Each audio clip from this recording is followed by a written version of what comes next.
Buhay ng lola mo ngayon? O babalik ka sa mansyon? Kahit tantarin ko pa ng balang lola mo, walang tutulong sa'yo. Walang mahirap sa taong may pera, Marife. Kapag gusto naming malaman, malalaman namin. Tumahimik ka lang kayo. O mas mabuti pa umalis na lang kayo ng apo mo sa baryo.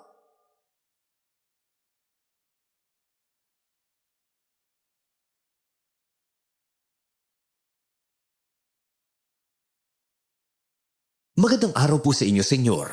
At syempre, sa mga listeners ng channel na ito. Taga-probinsya ang mga magulang ko. Pero sa Maynila na ako lumaki dahil dun sila nagtatrabaho. Nang mamatay silang sabay dahil sa pagsabog sa kumpanyang pinasukan nila, wala akong nagawa kundi umuwi sa probinsya, sa bahay ng lola ko, ang nanay ng tatay ko. Sisimulan ko ang kwento mula noong unang dating ko sa baryo. Ako nga pala si Marife at ito ang aking kwento.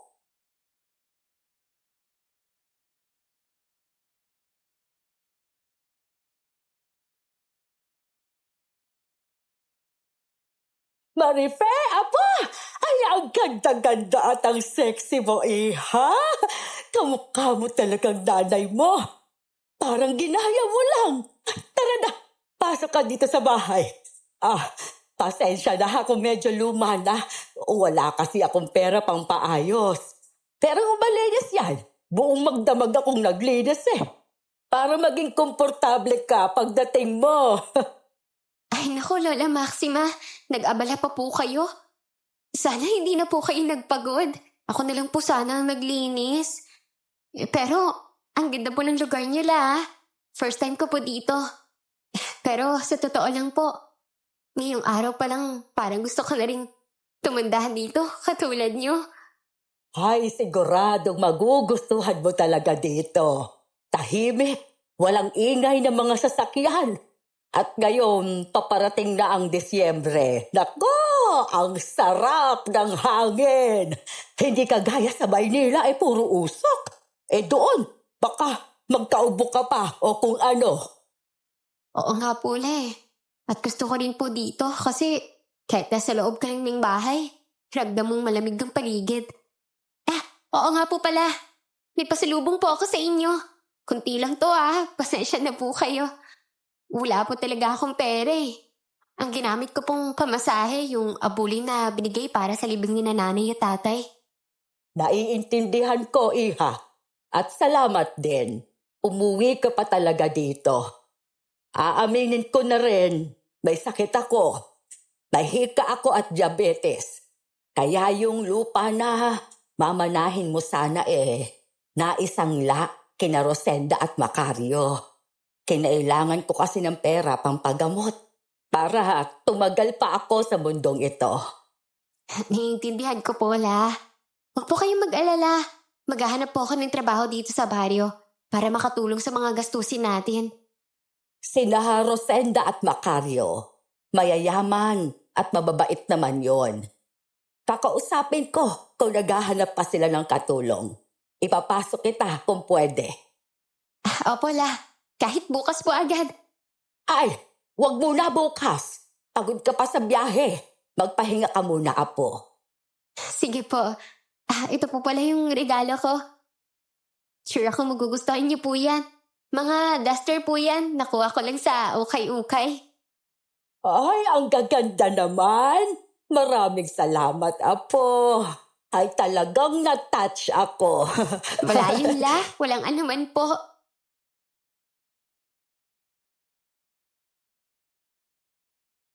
Makalipas ang isang linggo, naipasok na ako ni Lola sa isang mayamang mag-asawa sa baryo. Sinigurado niya sa akin na mabait daw sila at mapagbigay. Inihatid ako ni Lola Maxima sa mansyon nila. Maganda, malaki at kamangha-mangha. Pagpasok pa lang namin, puro ginto ang nakikita ko at karamihan ng gamit ay halatang galing pa sa ibang bansa. Maya-maya, isang lalaki ang bumaba mula sa hagdan, nakangiti habang papalapit sa amin.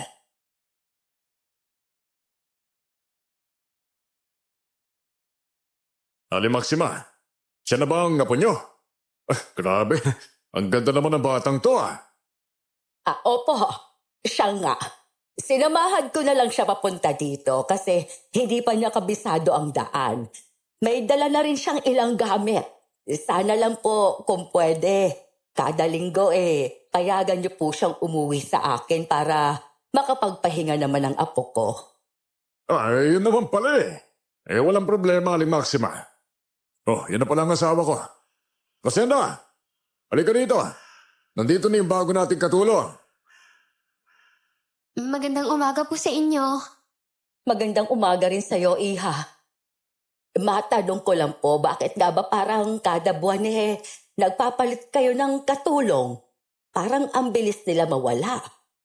Magnanakaw kasi sila, Aling Maxima. At yan ang pinakaayaw namin ng asawa ko. Yung may tangal ng bahay pero magnanakaw pala. Macario, nakausap ko na pala yung pulis kanina. Nahuli na raw yung mga magnanakaw. Nasa piitan na sila sa bayan. Mabuti naman kung ganon. O Manife, ihanda mo na kami ng pagkain ng misis ko, ha? Sige po. Lola, uuwi na po kayo ha. Kita na lang po tayo next week. Mag-ingat po kayo sa pag-uwi.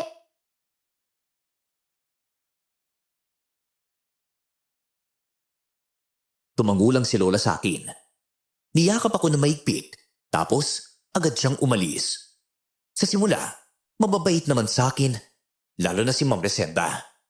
Pero habang tumatagal, lumalabas din ang tunay na ugali ni Sir Macario. Paminsan-minsan, nauhuli ko siyang nakatitig sa akin na may kakaibang intensyon sa mga mata niya. Doon nagsimula yung pakiramdam ko na parang hindi ako komportable sa mga kilos ko sa bahay. Isang gabi, kakatapos ko lang maligo sa banyo na nasa loob ng kwarto ko. Paglabas ko, nadatnan ko si Sir Macario. Taas baba ang tingin niya sa akin at bigla akong kinilabutan. Maripe, pumunta lang ako para kamustahin ka. Huwag mo na sabihin kay Rosenda na dumaan ako dito, ha? At saka, grabe. Ang tambok pa na ng puwit mo, ha? Sir, bakit naman po kayo nangihipo? Isusubok ko po kayo kay Ma'am Rosenda. Hindi maniniwala sa iyo yun. Mahal ako ng asawa ko. At ako lang naman ang pakikinggan noon. At kung pera lang naman ang problema, abay kaya kitang bayaran. Ano? Magkano ka ba? Ang bastos mo talaga! Tatanggapin ko yung sampal mo ngayon. Pero pag inulit mo pa yan, hindi sampal ang igaganti ko. Alam mo na yon. Wala kayong hiya. Kaya pala, nagsisialisan ng mga katulong nyo. Minamanyak nyo sila. Kilala pa naman kayong mabait at matulungin. Pero iba pala ang tunay nyong ugali. Marife, wala kang magagawa kung gusto ko. Kahit magsumbong ka pa kahit kanino, walang papanig sa'yo. Mayaman ako. May kapangyarihan ako. At marami akong kilalang pulis. Hindi mo ko kayang tibagin.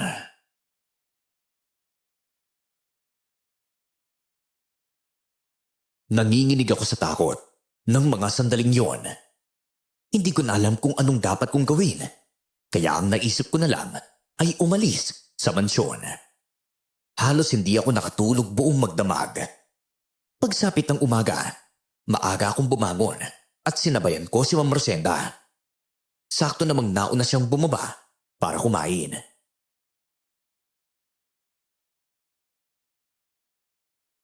Ma'am, magandang umaga po. Kasi, magpapaalam po sana ako. Gusto ko na pong umalis at maghanap ng ibang trabaho.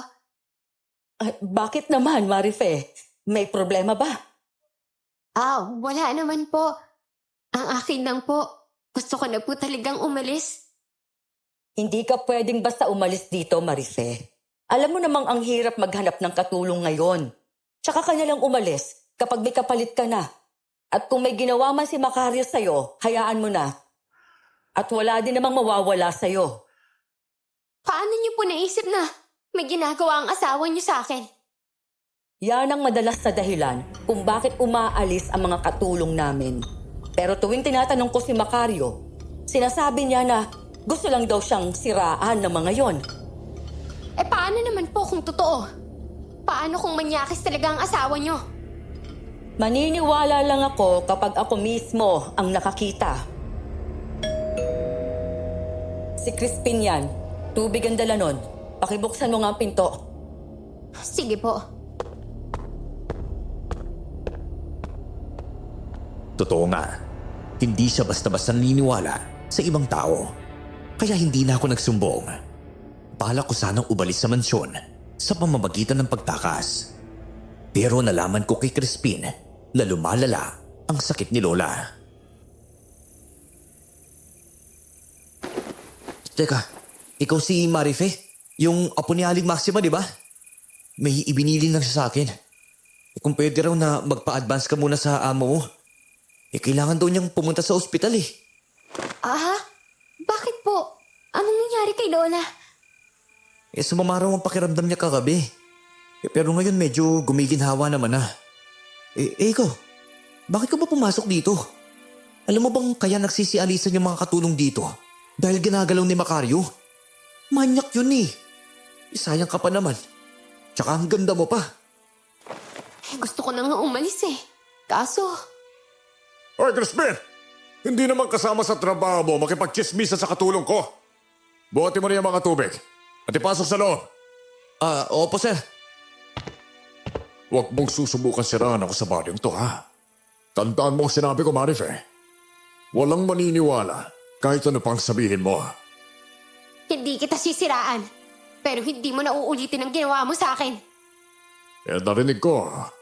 Nagpaalam ka rin na alis? Marife, walang umaalis sa bahay ko hanggat hindi ko natitikman. Gusto mo talaga makalabas? Hindi magpatikim ka muna sa akin. Nek-nek mo. Manigas ka dyan. Sayang ang respeto ko. Yun pala ang tunay mong kulay. Sobrang bastos mong tao. Dahil sa kalagayan ni Lola, hindi ako makaalis sa mansyon. Kailangan namin ng pera para maipagamot siya. Tinatakot din ako ni Sir Macario. Sinabi niyang papatayin niya si Lola kapag may nakaalam sa mga nangyayari. Isang umaga, habang naglalaba ako sa likod ng bahay, lumapit si Ma'am Lucinda para magpaalam sa akin.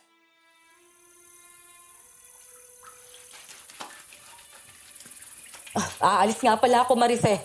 Yung mga pinapalabahan kong bedsheet. Tapusin mo ngayong araw, ha? Opo, ma'am. Sasama din po ba si Sir Macario sa inyo? Hindi. Pinag-day off niya yung ibang katulong. Ikaw na lang ang maiiwan. Mag-ingat ka na lang dito sa bahay. Pasensya na kung kailangan kang maiwan. Wala kasing ibang pwede. Ibig niyo bang sabihin, kami lang ni Sir Macario ang maiiwan dito? Ganun na nga. Pero sigurado naman akong walang mangyayaring masama sa'yo. Kinausap ko na si Macario. Ang sabi niya, kahit ano pang mangyari, wala siyang gagawin sa'yo. Isa pa, normal lang sa isang lalaki ang tumitig sa isang babae. Kung hindi mo nagustuhan ang tingin niya, edi umalis ka na lang at magkulong ka sa kwarto mo. Paano po kung sundan niya ako doon? Ay, masyado ka naman pilingera, Marife. Aalis na ako. Inaabala mo na ako eh. Nang mga sandaling yon, nakita ko siyang lumabas sa malaking gate. Ipinagpatuloy ko ang paglalaba. Hanggang sa bigla na lang may humila sa bewang ko. Paglingon ko, wala nang iba, kundi si Sir Macario. Nakangiti siya sa akin habang may hawak na kutsilyo. Tayong dalawa lang dito, Marife. Kaya masosolo na kita. Walang makakapigil sa akin ngayon. Matagal ko tong hinintay. Ano ba? Bitawan niyo po ako! Sumama ka sa akin sa kwarto. Halika dito. Ang bango-bango mong babae ka talaga. Nakakadiri kayo! Sabi nang bitawan niyo ako eh! Aray! Wisit kang babae ka! Etong sa'yo! Wag po, Sir Macario! Maawa naman po kayo sa akin! Saan niyo po ako dadalhin? Sa kwarto ko. Malamig dun eh. Mas komportable. Diretso ka na! Binuhat niya ako paakyat papunta sa kwarto nila. Wala akong nagawa dahil sa sakit ng sikmura ko. Matapos niya akong suntukin, inihagis niya ako sa kama at agad akong hinubaran. Sir, wag naman po! Maawa po kayo sa akin, please! Pagkatapos nito, pwede ka nang umalis. Babayaran pa kita kahit magkano. Basta manahimik ka lang dyan. Hindi ko po kailangan ng pera nyo! Aalis na lang po ako sa bahay nyo! Basta wag nyo na po akong gipitin! Nakikiusap po ako! Tumigil ka nga! O yan! 200,000! Kunin mo! Tapusin natin to. Naiinis ako sa mga dramang ganyan eh! Ano, kita mo to? Huwag mo akong pilitin na mag-init pa ang ulo ko. Tumigil ka sa pag-iyak mo kung ayaw mong madamay sa gulo! Matapos akong pagmalupitan ni Macario, dali-dali akong tumakas palabas ng bahay. Inakyat ko pa ang mataas na gate, kaya nagkasugat ako. Para akong baliw, umiiyak, hingal, at mabilis na tumatakbo sa gitna ng kalsada. Pagdating ko sa bahay, nadatnan ko si Lola na abala sa pagluluto ng paborito niyang talbos ng gulay.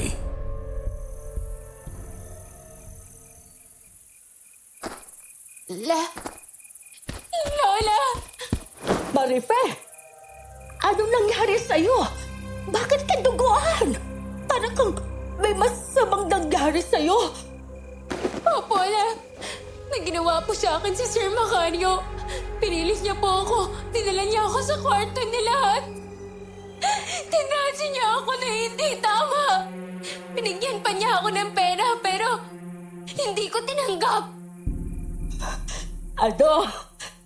Diyos ko, hayop siyang talaga. Paano nagawa niya sa'yo ang ganito? Kilala pa naman siya sa baryo na mabait. Yun pala may masama siyang pag-uugali. Sa una lang po sila mabait. Pero habang tumatagal ako doon, kinugulo na niya ako. Hindi po ako makapagsumbong kasi tinatakot niya ako. Gusto ko na po talagang umalis la. Kaya lang may utang pa tayo sa kanila eh. Hindi! Hindi ko mapapatawad ang ginawa niya sa'yo, Apo! Tara, sasama ka sa akin. Harapin natin sila. Panahon na para malaman ng buong baryo ang tunay nilang ugali. La, natatakot po ako. Baka baliktarin nila tayo. Mayamang pamilya sila. Baka kung ano pong gawin nila sa atin eh. Hindi! Hindi ako uurong.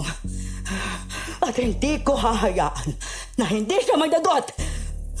Halika na, Apo. Pupunta tayo sa bahay nila. Ngayon din.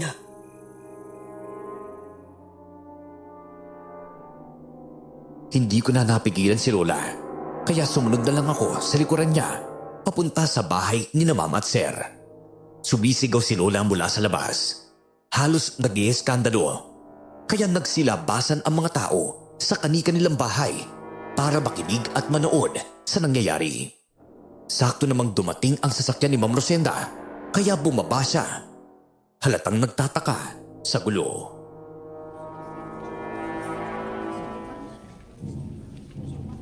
Aling Maxima, bakit naman kayo nanggugulo dito? Marife, di ba sabi ko sa'yo tapusin mo muna yung mga labahin sa loob? Bakit ka nandito?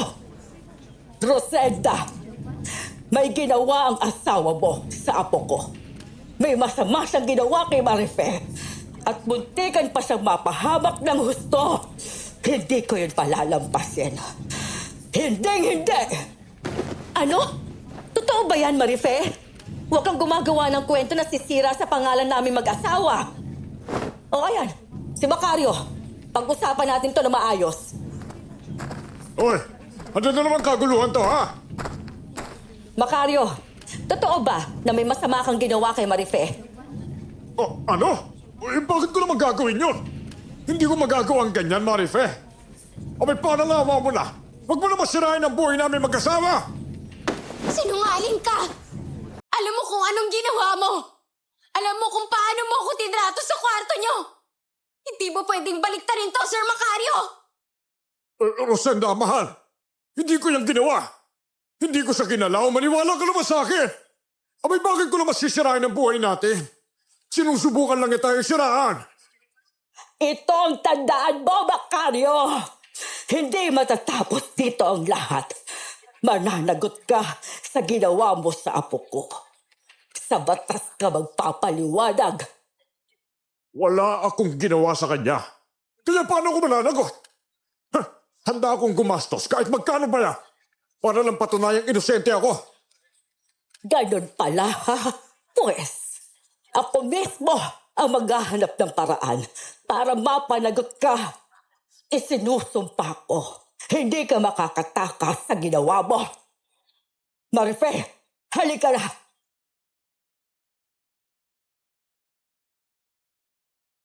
Naging usap-usapan kami sa baryo noong mga araw na yon. Halos lahat ng sinasabi ng mga tao ay pabor kay Macario. Kahit siya naman talaga ang manyakis. Hindi sila naniniwala sa amin at may ilan pang nagsasabing gumagawa lang daw ako ng kwento. Pati isang matandang lalaki nag-abala pang pumunta kay Lola para ipagtanggol si Macario.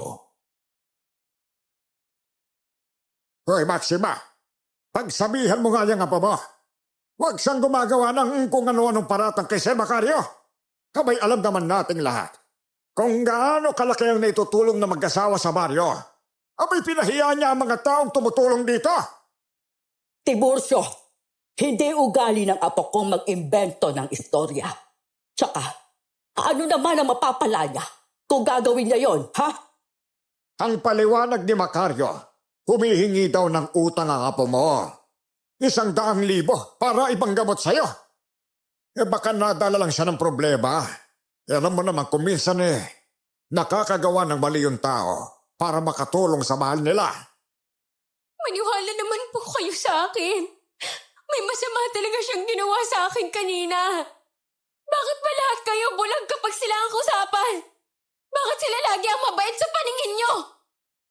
Abay iha, hindi ikaw ang makakasira sa pangalan ng mag-asawa. Alam naman nating mabubuti silang tao At may kaya sila. At kaya nilang bayaran kahit sino para matigil yung gulo. Mababait sila sa mga maayos makisama.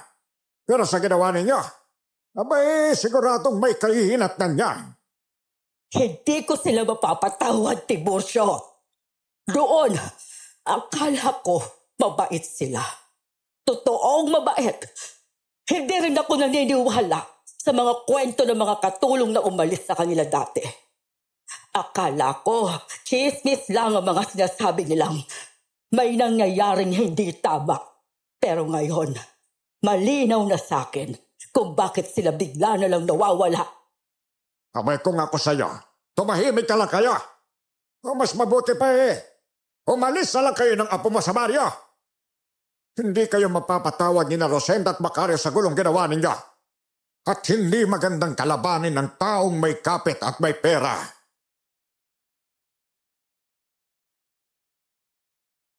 Natakot ako lalo na't nagbanta pa si Macario bago niya ako sinaktan. Napayakap na lang ako kay Lola noong sandaling iyon. Pagsapit ng gabi, iyak pa rin ako ng iyak. Hindi ako makatulog sa bigat ng sama ng loob at takot na nararamdaman ko. Bigla na lang may malakas na kumalabog sa pinto. At pagbungad namin, nandoon ang 3 matatangkad at malalaking lalaki. May mga dala silang baril at itinutok yun sa amin ni Lola. Kayo, mga tauhan kayo ni Macario, di ba?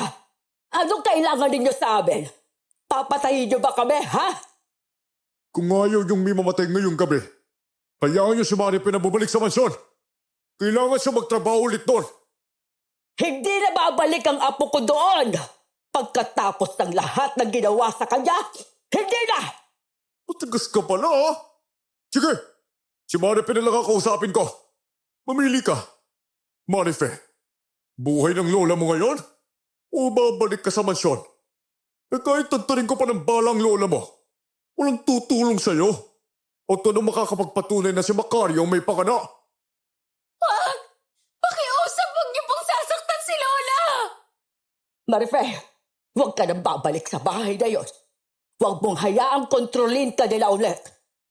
La, ayoko pong mangyari sa inyo yun. Hindi ko kakayanin. Di bilisan mo! Kung gusto mong ligtas ang lola mo, sumama ka na. Ngayon din! Pilit akong pinigilan ni Lola, pero wala siyang nagawa nang ako na mismo ang kusang sumama sa kanila. Ayokong madamay si Lola o mapahamak dahil sa akin. Pagdating namin sa mansyon, nandoon nang mag-asawang Rosenda at Macario. Parehong naghihintay. Paglapit ko, mabilis akong sinampal ni Rosenda. Ramdam na ramdam ko ang tindi ng galit niya. Lintik kang babae ka! Gusto mo talagang sirain ang pangalan namin sa buong baryo, ha? Gusto mo ba talagang durugin ko yung pagbumuka mo? Totoo po ang sinasabi ko. May masama pong ginawa sa akin ng asawa ninyo. At ano naman ngayon kung may ginawa nga siya? May nawala ba sa'yo? Birhen ka pa ba, ha? Dapat nga magpasalamat ka dahil handa pang ayusin ng asawa ko ang gulo nyo. Binigyan ka pa ng pera. Rosenda, tama na. Kaya nagwawala si Maripe ay dahil ako ang may atraso sa kanya. Klaro yun. Pero hindi itong lugar para sigawan siya. Ako nang bahala sa kanya. Okay, pero siguraduhin mo na mapapatahimik mo siya. Marami pa akong ipagagawa sa kanya bukas. Kaya pag-isipan mo mabuti kung paano mo aayusin itong sitwasyon na to. Oo na, sige na. Pumasok ka na sa kwarto natin. Pinabalikan ko na rin yung bedsheet. Malinis na yon. Mabuti. Sana matapos na itong kahihiyan. Doon ko napagtanto na alam ni Rosenda ang ginawa sa akin ni Macario. Pero pinili niyang kumonsinti bilang asawa. Lumapit si Macario, hinawakan ng pisngi ko at tila inaamoy-amoy pa ako na para bang wala siyang kasalanang ginawa. Hindi ba sinabi ko na sa'yo na wala kang takas sa akin? Ayaw mo lang maniwala eh. Kahit ano pang sabihin mo kay Rosenda, hindi siya maaawa sa'yo. At bago ka ba magsumbong sa kung kani-kanino man, alam na niya ang lahat. Siya pa nga mismo ang lumabas para bigyan ako ng oras sa kausapin ka eh. Walang iya ka! Hindi ka tao! Lahat ng gusto ko, Marife, nakukuha ko. Kahit anong sigaw mo ng ustisya, wala ka na bang mapapala? Wala kang laban sa akin. Ngayon siguro oo. Pero darating ang araw, maniningil ako. Hindi mo ko kayang takutin habang buhay! At ano daw ang gagawin mo? Ha? Magpasalamat ka na lang na interesado pa ako sa'yo. Dahil kung hindi, baka matagal ka nang nawala sa mundong to. Felipe! Iakyat mo na siya doon sa silid niya. Ayusin mo. Huwag mo nga kaya makalabas yan. Sige po, boss. Hinila ako ni Felipe at dinala sa kwarto ko. Kitang-kita kung gaano siya takot at sunod-sunuran kay Macario. Kaya lahat ng iniutos sa kanya ng lalaki, agad-agad niyang ginagawa.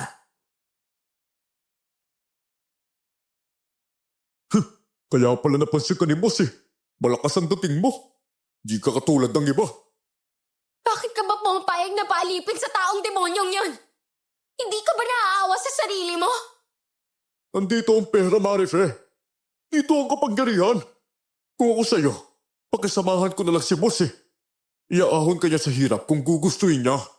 At yung asawa niya, wala siyang magagawa kapag may gusto si boss. Hindi ako ganung babae, Felipe. Hindi ako binibili ng pera. Hindi ako uutusan ng ganyan. Pwede bahala ka dyan.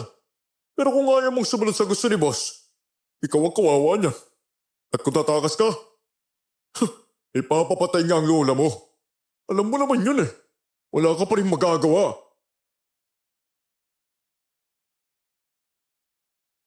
Makalipas ang 3 araw, biglang nanghina si Macario sa hindi ko alam na dahilan. Nahihirapan siyang maglakad. Habang kumakain, sumisigaw siya na parang naiinitan ang buong katawan. Nagkakandirit sa sakit at sinasabi niyang may tumutusok daw sa kanya. Habang pinagmamasdan ko siyang nagwawala, hindi ko maiwasang matakot. Si Rosenda naman, sunod-sunod ang tanong sa kanya, hindi malaman kung ano ang nangyayari.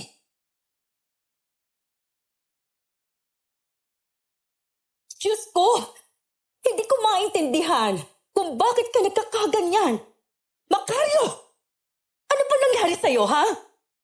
Anong sinasabi mong parang may tumutusok sa katawan mo? Rosenda, tanggalin mo itong suot ko. Sobrang init ang pakiramdam ko. Para akong sinisilaban ng apoy. Bilisan mo! Marife! Huwag kang nakatayo lang dyan! Tulungan mo akong tanggalan siya ng damit! Marami pa po akong ginagawa sa kusina. At isa pa, hindi ko trabaho na alagaan siya. Trabaho niya yan bilang asawa. Aba! Ang lakas ng loob mong sumagot, ah! Baka nakakalimutan mong nandito ka sa bahay namin. Bakit? Sinabi ko bang gusto kong dalhin niyo ako ulit dito? Hayaan niyo siyang magtiis. Dapat nga mas matagal pa siyang magdusi. Natutuwa akong makita siyang ganyan. Sana, karma na yan sa lahat ng kasamaan niya. Bastos ka talagang babae ka! Rosenda, ako muna. Ako ang asikasuhin mo. Kaya mo na yung bibig ni Marife. At ikaw, Marife, tumanda ka sa akin pag gumaling ako. Sana hindi ka gumaling. Sana yan na ang bumalik lahat ng ginawa mo sa amin. Rosenda, ang init. Hindi ko na talaga kaya. Tanggalin mo na to. At handa mo ako ng paliliguan. Bilisan mo! Nagmadali si Rosenda na hubaran ang asawa niya. Pagkatapos, dali-dali siyang tumakbo sa banyo para magbukas ng gripo at punuin ng tubig ang bathtub. Si Macario naman nagpagulong-gulong nasa sahig dahil sa matinding init at sakit na nararamdaman niya. Natatakot ako pero hindi ko rin maitago ang bahagyang tuwa habang pinagmamasdan ko siyang naghihirap. Kung ano man ang nangyayari sa'yo, Macario, pasalamat ako. Sa wakas may bumabalik din sa'yo. Magpasalamat ka na lang na ganito ang kondisyon ko ngayon. Dahil kung hindi, ang lakas ng loob mo pagsalitaan ako ng ganyan. Humanda ka sa akin pag nakabawi ako. Tingnan niyo nga ang balat niyo. Namumula na parang sinusunog ang sarili mong kasalanan. Bisit kang babae ka! Mas buisit ka, hayop ka, demonyo ka! Kung gusto ko, kaya kitang saktan ngayon. Ngayon na mahina ka na at hindi mo na kayang galawin. Katulad nito. Marife, bitawan mo ako! Huwag mong uwa ka ng ganyan! Tintek ka! Marife! Anong ginagawa mo sa asawa ko? Sinasaktan mo ba siya, ha? Hindi po. Tinutulungan ko lang po siyang mag-ayos. Pero ayaw niya eh. Rosenda, sinasakal niya ako! Hindi ko kayo sinasakal. Hindi ako kasing sama ninyo para manakit ng taong mahina. Hindi ko kailanman gagawin ang ginawa niyo sa akin. Mukhang naniniwala na rin sa akin si Rosenda. Kaya imbis na kampihan ng asawa niya, dinala lang niya ito sa banyo para paliguan. Akala namin, pagkaligo niya ay magiging maayos na ang pakiramdam niya. Pero ganun pa rin ang nangyari. Inutusan ako ni Rosenda na dalhin ang pagkain ni Macario sa kwarto niya. Kaya sumunod ako. Pagdating ko doon, nadatnan ko si Rosenda na may hinihila mula sa bibig ni Macario. Isang mahaba at manipis na sinulid. Ay, Macario, parang wala nang katapusan tong sinulid na lumalabas sa ilong mo. Hilahin mo pa, Rosenda! Tanggalin mo lahat! Lahat na nandyan! Nakalunok ka ba ng sinulid? Paano nagkaroon ganito sa loob ng katawan mo? Ito na po ang pagkain niyo. Ay, bakit may sinulid na naman na lumalabas sa bibig niyo? Ayaw niyo na po bang kumain?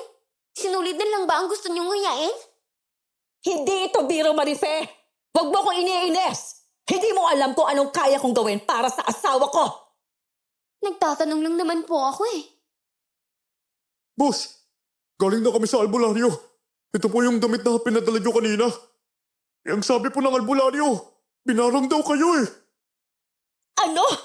Sandali! Ayun na! Parang nauubos na yung sinulid sa tiyan mo! At sino naman ang walang yan ang parang sa akin? Sino may lakas ng loob? Yun nga po yung problema, boss eh. Nahihirapan yung albularyo na tukuyin kung sino ang gumawa. Pero malakas daw po yung galit sa inyo eh. Napatingin sa akin sina Macario at Rosenda. Kita ko sa mga mata nila na iniisip nilang ako ang nambarang.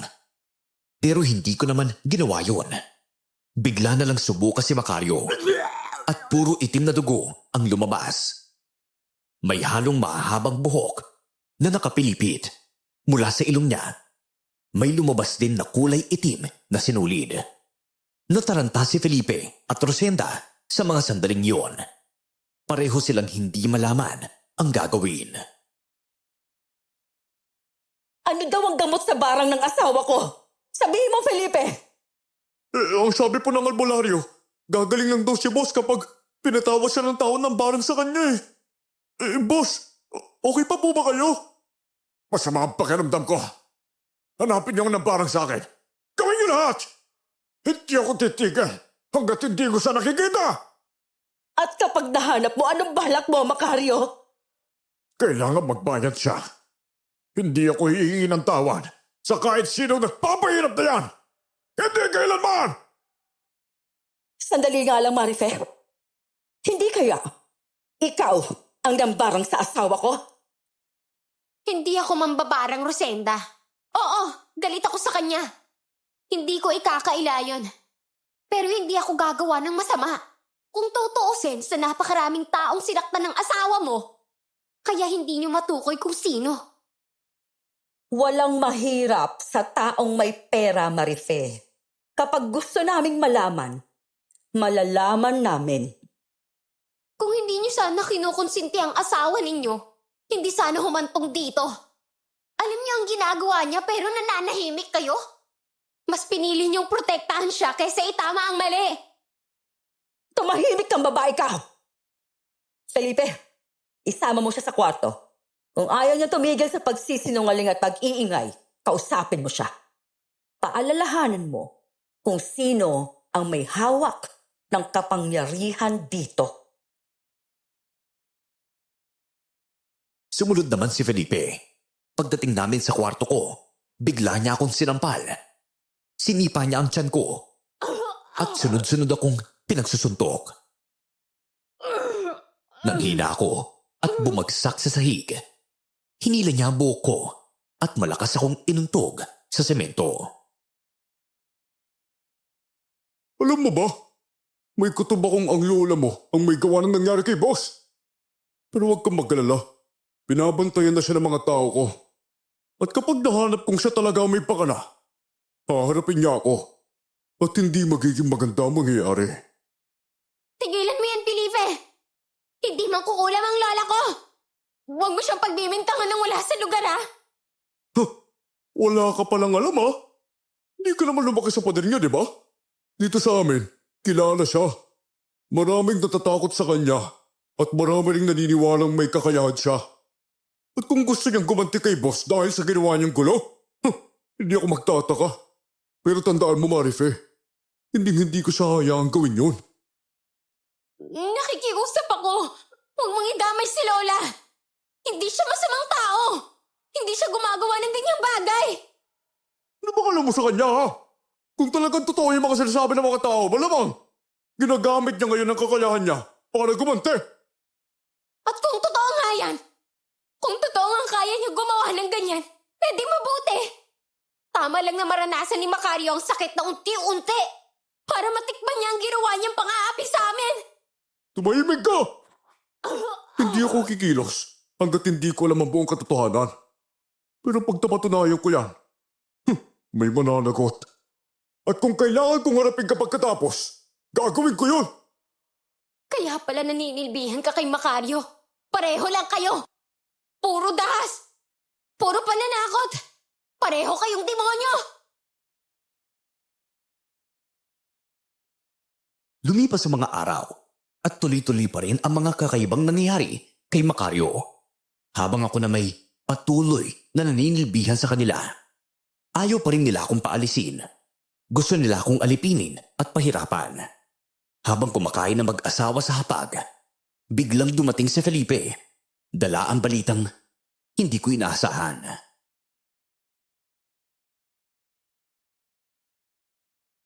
Boss, nalaman ko na kung sino talaga ang nagpapadala ng kulam sa'yo. Sabi ng taong binayaran ko, nakita raw niya si Aling Maxima sa bahay nila. Gabi-gabi, may ritual siya. May karayo, may manika, kumpleto yun. Sigurado ka ba dyan, Felipe? Baka naman kung ano-ano lang ang pinagsasabi mo. Gusto kong mahuli ang kumulam sa asawa ko, pero dapat yung may totoong sala. Hindi haka-haka. Hindi pa ako pwede magkamali. Matagal ko nang katuwang yung taong yun kapag may niutos si Boss Macario. Kaya pala kumakalat sa baryo na may lahim ang babaran yung matandang yun. Tignan mo yung nangyari sa akin, Marife. Nang dahil sa'yo, kinulam ako ng lola mo. Sabihin niyo lang po, boss, kung anong gusto niyong ipagawa. Teka, sandali. Gaano ba talaga kasigurado na si Aling Maximang nangulam? Macario, kailangan nga nating mahuli ang gumawa nito sa'yo. Pero paano kung mali tayo? Baka lalo pang lumala ang lagay mo. Maniwala po kayo sa akin. Totoong sinabi ng tao eh. Ipakalat niyo sa buong baryo. Kinulam ako ni Aling Maxima. At pagkatapos, kuyugin niyo ang bahay niya. Sunugin hanggang mamatay ang matanda.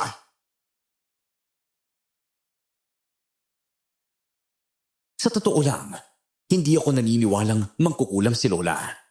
Wala naman akong narinig mula sa mga magulang ko tungkol sa ganoong bagay. Kinabahan ako, kaya nagpaalam ako sa kanila kung pwede ko bang makausap si Lola. Hayaan niyo po ako na makausap si Lola. Ako na mismo ang hihiling sa kanya na alisin ang kulam kung sakali mang siya talaga ang may gawa. Hindi na kailangan yan. Mawawala lang ang bisa ng kulam kapag patay na ang mangkukulam. May para ka nang uuto, Marife. Hindi sa kumukontra ako, Macario. Pero hindi ba, mas mabisa kung mismo mambabarang ang kusang hihinto? Mas siguradong mawawala ang epekto kung siya mismo ang magtatanggal. Kapag namatay na ang mababarang, tapos na ang bisa ng barang. Yan ang gusto ko mangyari. Patayin si Aling Maxima sa lalong madaling panahon. Masusunod po, boss. Ngayon din, ipapakalat ko sa mga tao ang ginawa raw niya sa inyo. Huwag, Macario! Nakikiusap ako! Huwag mo saktan si Lola! Masaya ka sa nangyari sa akin, hindi ba? Sige! Tignan natin kung ano magagawa mo kapag ipapapatay ko ang lola mo! Nang araw na yon, hindi talaga ako mapakali. Kahit anong pakiusap at pagmamakaawa ko, hindi nila ako pinayagang umalis. Napaiyak na lang ako sa kwarto ko hanggang sa tumagal at umabot ng hapon. Pagdungaw ko sa bintana, nakita ko ang grupo din na Felipe nakakarating lang. Kaya dali-dali akong bumaba para malaman kung ano ang ginawa nila kay Lola. Sa garden sila nag-usap, kaya nagtago ako habang nakikinig sa kanila. Gagaling na kayo, boss. Wala na si Aling Maxima eh. Nasunog na, pati mga gamit niya sa pangkukulam sa inyo. Sigurado ba kayo napatay na talaga siya? Sigurado yun, boss. Halos buong baryo tumulong sa paghabol sa kanya eh. Boss, ano nga pa ng plano niyo sa apo niya? Si Marife. Akin si Marife. Kahit anong mangyari, ayaw ko siya mawala sa paningin ko, ha? Gagawin ko sa pangalawang asawa. Lalo na't magaling na rin naman ako, hindi ba? Iba ka talaga, boss. Buti na lang may asawa kang kasimbay ni Rosenda, no? Lahat ng gusto mo, binibigay niya. Mahal ako ng asawa ko, at gagawin niya ang lahat para hindi ako mawala sa kanya, Felipe. Kaya ikaw, umanap ka rin ng babaeng ganyan.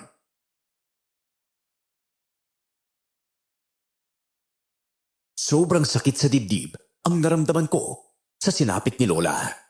Dahil sa pagtatanggol niya sa akin, siya pa ang napahabag. Halos wala na akong ganang kumilos, pero wala rin akong magawa. Dahil patuloy akong sinasaktan ni Macario. Ang hindi ko lang maintindihan, kahit wala na si Lola, patuloy pa rin ang mga reklamo ni Macario na parang may tumutusok pa rin sa katawan niya at tila sinusunog pa rin siya mula sa loob. Rosenda, patay na si Aling Maxima, hindi ba? Pero bakit nakapdi pa rin ang katawan ko? Yan ang hindi ko alam. Kung nakinig ka sana, hinayaan mong kausapin ni Marife ang lola niya para itigil ang kulam, baka magaling ka na ngayon. Pero ikaw, kung anong maisipan mo, yun agad ang gagawin mo. Para kang hindi nag-iisip. Sa susunod na linggo, kung hindi pa ako gumaling, may gagawin akong panibagong akbang. Bakit mo tingiting na si Marife ng ganyan? Minitay mo na ang lola ko. Pero hindi ka pa rin gumaling. Baka naman hindi si Lola ang kumukulang sa'yo. Baka ibang tao. May plano ako, Marife. Kapag hindi pa rin ako gumaling hanggang next week, malalaman mo rin kung ano yon. Ikaw na ang humarap kay Crispin. Magde-deliver siya ng tubig dito. At huwag kang magtangkang tumakas. Kung ayaw mong ipahabol kita sa pitbull namin. Hindi na ako nakaimik at agad kong pinapasok si Crispin sa may gate. Hinila niya ako papunta sa likod ng sasakyan at palihim akong kinausap.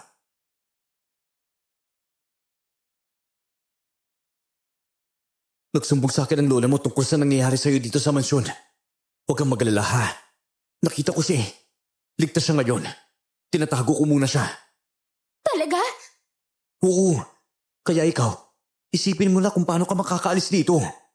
Crispin, tulungan mo ako makatakas oh. Kailangan ko muna makapagplano na maayos. Kung paano kita may lalabas at matutulungan. Sa ngayon, tiisin mo muna ha.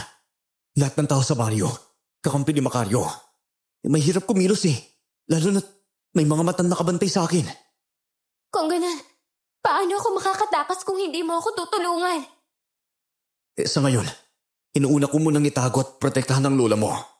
Hindi yata nabanggit ni Felipe na nakatakas si Aling Maxima habang sinusunog nila ang bahay. Sa sobrang takot ng mga tao nagkagulo na.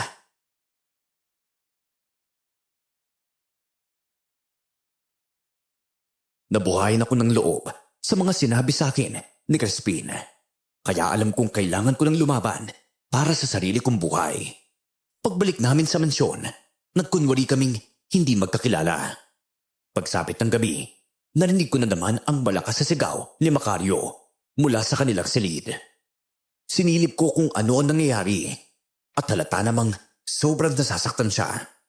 At tulad ng dati, si Rosenda ang pinagbubuntungan niya ng galit.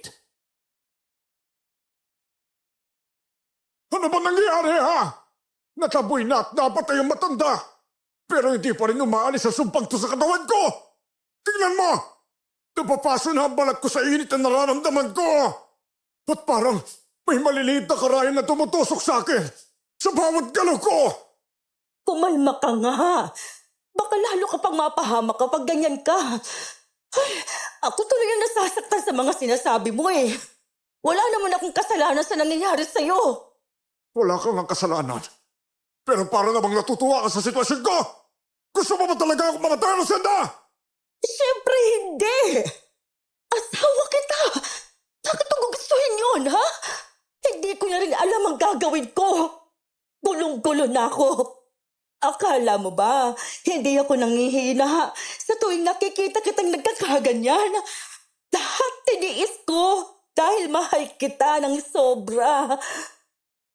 Siguro, kailangan ko ng patayin si Marife para tuluyang mawala ang sumpang to sa akin. Mas lalo pang tumindi ang takot ko ng mga sandaling yon. Hindi ako pwedeng mamatay. Lalo na ngayong alam kong buhay si Lola. Dahan-dahan akong bumaba ng hagdan at nang makita kong tulog ang mga bantay, mabilis akong tumakbo papunta sa likod ng bahay para makatakas. Paakyat na ako sa mataas na pader nang biglang may humila sa akin Pababa. Paglingon ko, wala nang iba kundi si Felipe. Nakatingin ng masama at nakatutok sa akin ang baril. Maawa ka naman sa akin. Hayaan mo na ako makatakas. Papatayin ako ni Macario kapag hindi ako nakaalis ngayong gabi. Wala akong pakialam kahit mamatay ka ba dyan? Parang awa mo na, Felipe. Tulungan mo ako. Ituturing kong malaking utang na loob to kung tutulungan mo ako makatakas. Ayoko na madagdagan ng problema ko. Kung namatay sana ang lola mo nang sinunog namin ang bahay niya, baka tumulong pa ako eh. Pero hindi. Lalo lang magagalit sa akin si boss kapag pinatakas kita. Sasabihin ko sa kanya na hindi mo napatay si Lola. Hindi na kailangan yun. Ako na mismo magsasabi sa kanya mamaya. Hinila niya ako pabalik sa loob ng bahay. At sakto, bumaba si Rosenda. Pinaiwas niya muna si Felipe bago niya ako sinermonan. Sinabi raw sa kanya ni Felipe na nagtangka akong tumakas.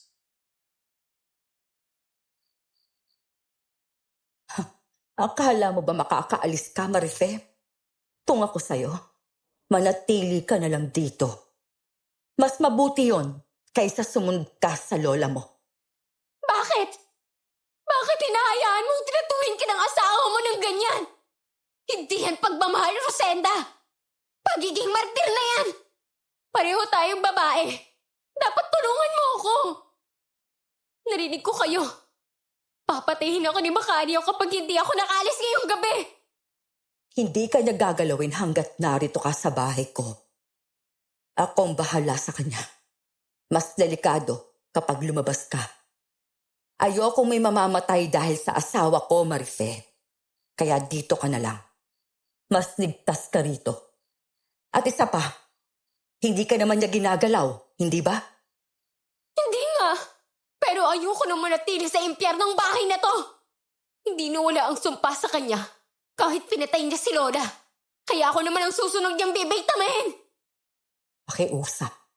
Maniwala ka na lang. Hindi ka niya papatayin.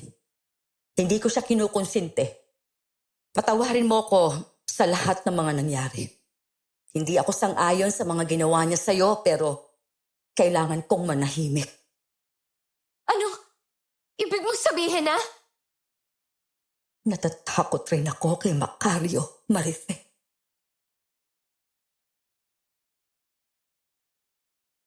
Doon ako tuluyang naliwanagan sa lahat ng nangyayari.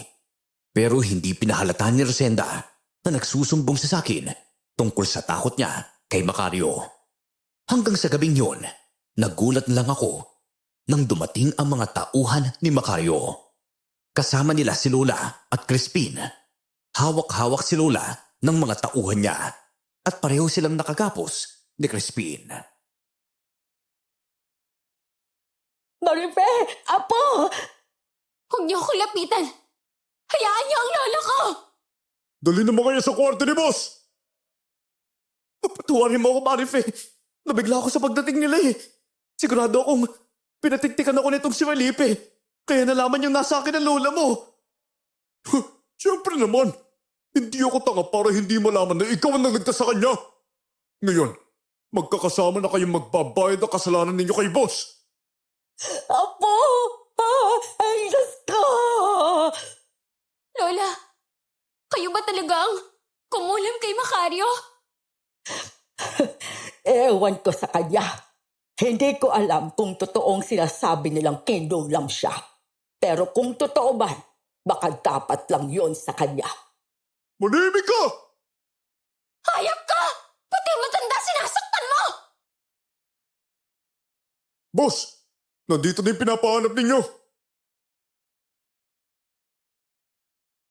Nakangiti si Macario habang nakatitig kina Lola at Crispin. Si Rosenda naman ay halatang nagulat sa pangyayari. Parang hindi pa rin siya makapaniwala na nasa harapan niya si Lola. Macario, akala ko ba pinatay na nila si Aling Maxima? Hindi namatay ang matandang yon. Iniligtas siya ni Crispin. Ginawa ko lang po dahil nahawa ko sa matanda eh. At dahil dyan, hindi kita mapapatawad. Isang malaking pagkakamali ang pag-imasok mo sa gulo ko. O baka naman iniisip mo, kapalit ang pagliligtas mo sa matanda. Hayang apo niya. Tandaan mo, akin si Marife. Akin lang! At sino ka para ang kinin ng apo ko, ha? Ang kapal na mukha mo, lalaki ka! Pagalingin mo ako. At kapag ginawa mo yon, makakalaya kayo ni Crispin. Pero ang apo mo, mananatili rito. Paano kitang pagagalingin kung hindi naman akong kumulam sa'yo? Mangkukulam ako, oo. Pero hindi ako ang gumawa niyan sa'yo. Kukulamin pa nga lang sana kita. Kaya lang, may nauna na. Sinungaling! Ano ba ang gusto mo? Hindi nga akong gumawa niyan. Pakawalan mo na kami. Lalo ng apo ko. Sinisira mong buhay niya. Hindi kayo makakalis dito hanggat hindi mo ako ginagamot! Lola, kung kayo po talaga ng kulam, pagalingin niyo na siya para makaalis na po kayo. Hindi akong nangkulam sa kanya, apo. Maniwala ka sa akin. Hindi akong gumawa nito. Kung hindi ikaw, pwede sino? Ewan ko sa'yo. Ang dami mong lihim na kaaway. Baka isa sa kanila. Rosenda, kausapin mo naman ang asawa mo. Pakiusap. Palayain mo kami. Mananahimik kami. Aalis kami ng bagyo. Basta pakawalan niyo lang kami. Felipe, dalhin sila sa gubat. Sa pribado kong lupa. Halalain mo ako. Doon natin sila papatayin. Sige po, boss. Narinig niyo ang utos. Dalhin niyo na sila sa gubat. Isasama niyo ba si Marife? Oo, lahat sila. Papatayin ko silang lahat ngayong gabi. Mabuti nga. Makakahanap pa ako ng isang babaeng kapalit kay Marife. Binyahin nila kami papunta sa pribadong lupang sinasabi ni Macario. Pagdating namin doon, may isang matibay na kubong gawa sa kahoy ang nakatayo sa gitna ng lugar. Habang pinapaluhod nila kami sa lupa, napansin ni Macario ang bag na daladala ni Felipe.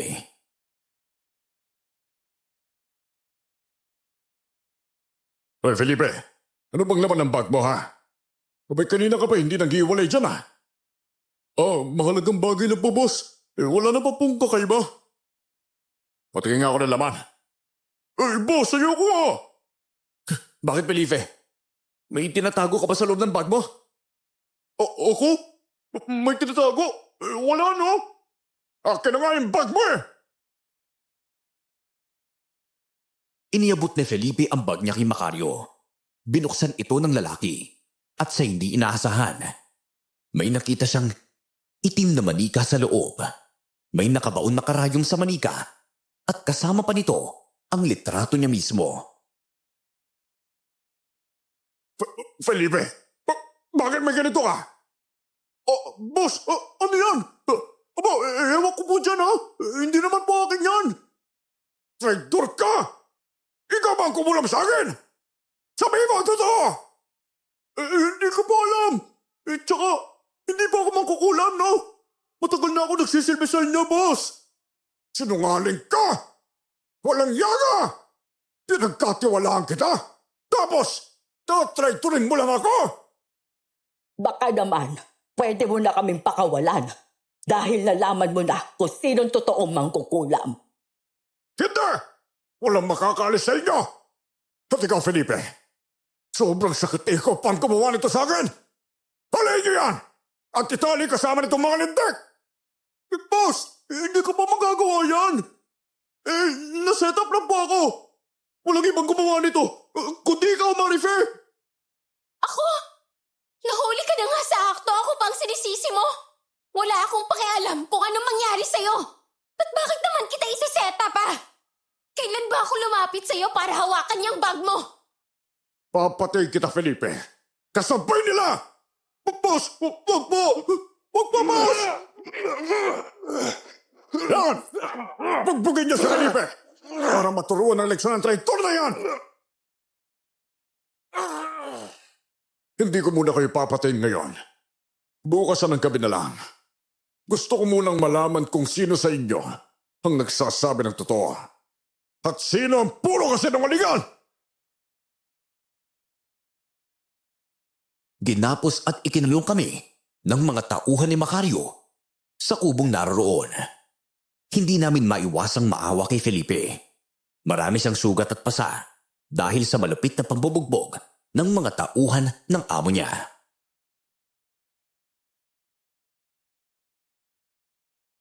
Kaya pala halos ibigay mo lahat kay boss.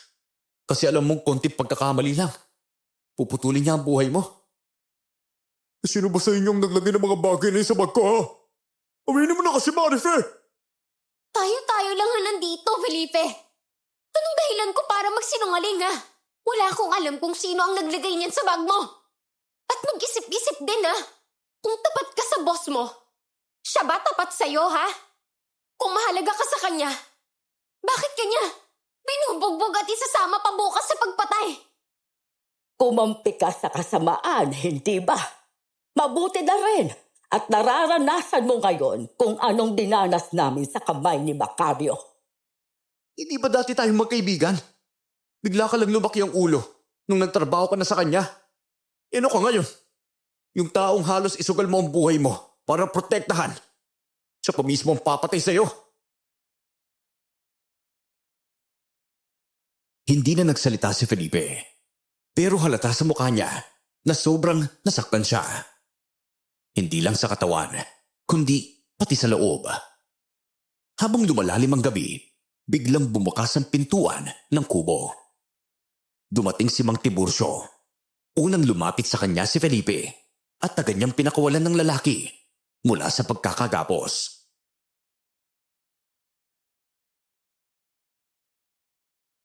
Ayos ka lang, Papa. Opo, ayos lang po ako. Salamat sa pagdating niyo para iligtas ako, ha? Pero sana, hindi niyo na lang po ginawa. Matanda na kayo eh, baka mapano pa kayo. Hindi ako makatulog nang marinig kong nangyari sa'yo eh. Tara na, umalis na tayo. Kalimutan mo na sila. Iligtas na natin ang sarili natin. Hindi no. Ililigtas natin silang tatlo. Ano? Abay, kailan ka ba naging ganyan? Matulungin sa ibang tao. Ngayon na po. Iligtas natin sila, lo. Bilisan natin. Maraming salamat, Felipe. Naisip mo rin ang tama. Akala ko talaga, kasing sama ka na ni Macario. Tumahimik ka nga dyan, Crispin. Baka magbago pang isip ko eh. Hindi na kita pakawalan dyan. Salamat talaga, Felipe.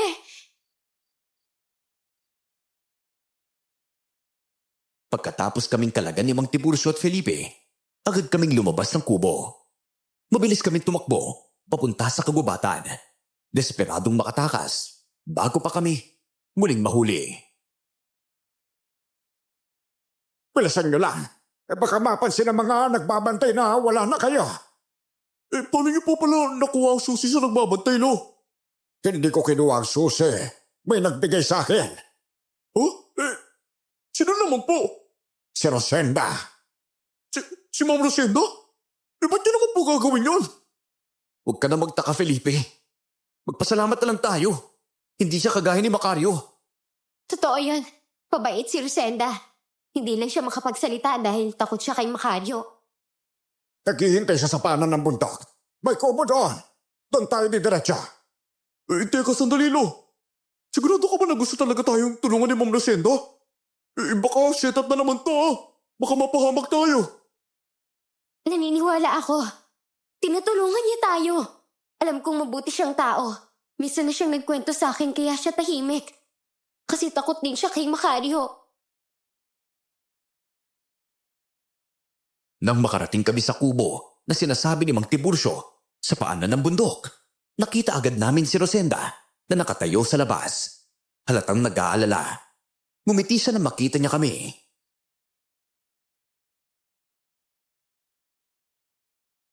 Mabuti naman at ligtas kayong lahat. Akala ko hindi nagtagumpay si Mang Tiburcio na pakawalan kayo doon. Ginawa ko lang ang sinabi mo. Nagsindi ako ng insenso para antukin yung mga tao. Kaya malaya ako nakapasok sa kubo. Ma'am, bakit niyo po ba ito ginagawa? kapag nalaman ni boss ang ginagawa ninyo, pwede niya kayong patayin eh. Hindi niya malalaman hanggat walang magsasabi. Felipe, patawarin mo ako sa nagawa ko sa'yo. Gusto lang kitang iligtas mula sa asawa ko. Hindi magiging maayos ang buhay mo kung patuloy kang sumusunod sa kanya. Kayo po bang naglagay ng manika at litrato sa bag ko? Oo, pero utos yun ng lolo mo. Matagal na kaming palihim na nag-uusap. Apo, nalaman ko ng totoo. Totoo ang sinabi ni Marife. Kinahasa siya ni Macario. Si Ma'am Rosenda mismong nagsabi sa akin. Kaya po, hindi kita gustong makita na maging kagaya niya. Kaya naman pakiusap eh. Huwag ka sana magtanim ng sama ng loob ha. O nakita mo na, isang pagkakamali mo lang eh. Gusto ka na niyang ipapatay. Lolo, sinira niyo po ang tiwala ni boss sa akin? Abay, mas mahalaga ba siya kaysa sa akin? Apo, matanda na ako. Panahon na para ako naman ang alagaan mo. Pero kung babalik ka pa kay Macario, alis na ako sa baryo. Wala na akong aasahan mula sa'yo. Nakakalungkot lang na. Ang batang pinalaki ko noon, parang isa ng mamamatay tao ngayon. Tama ang lolo mo, Felipe. Ako man nalulungkot eh. Yung batang hinahabol ng mga ibon noon. Tao na ang hinahabol ngayon para patayin. Sa ngayon, isipin mo na ang buhay mo, Felipe. Hindi na gagaling ang amo mo. Hindi na. Ang tanong ko lang kung hindi ako, ay sino ang kumulam sa asawa mo? Hindi talaga ako may gawa nun. Alam ko pong inosente kayo.